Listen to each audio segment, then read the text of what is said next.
Purna, thanks a lot for this interview.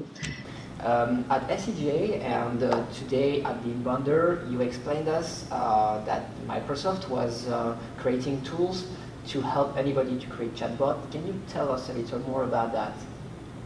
Absolutely. We have been really looking at how conversational interfaces are changing completely the way people can interact with brands and businesses today, and how much businesses can benefit from finding these new ways of engaging people on platforms that they are already using. So if I want to connect with my friend Lisa and talk to her on, say, Skype Messenger, but then if I want to we're talking about booking a trip to Paris, and then I say, oh, let me look at how much tickets cost. I can just bring in the Skyscanner chatbot into our conversation, and then we can go ahead and book it from there. So because people are embracing these so much, there are a whole set of tools available from Microsoft, such as Microsoft's bot framework, where you can just go online and you can find the tools you need to actually build the code for the bot, and then connect it to the right platform that's best for your business, and then add in the cognitive services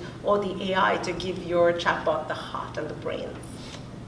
There's a statistic that you gave, which is very impressive, is that 30% of the web traffic in 2020 will be screenless, so which means that users will be bots or AI.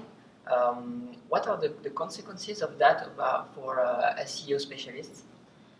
So yeah, that's a great stat from Gartner, which Gartner's predictions showed that 30% of web browsing sessions by 2020 will be screenless. And that's a lot to think about, but it is a sign of how much we're going to start adopting chatbots as well as digital personal assistant, where we as humans are going to be able to accomplish a lot of our tasks just by talking to machines. So I think it's a big indication of the popularity of conversational interfaces.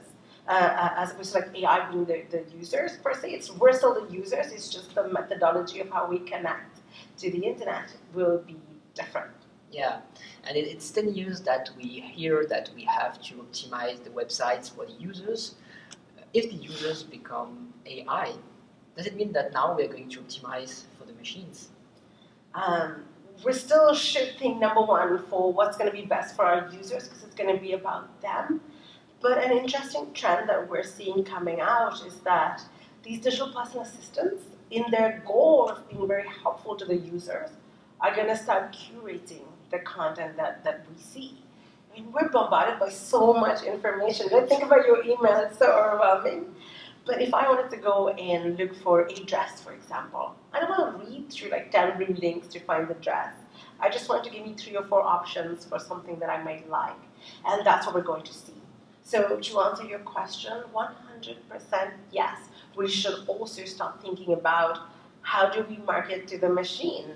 How do we get in front of the machine to make the machine want to show that content to us, the end user? So these are the new things that we're going to have to start thinking about.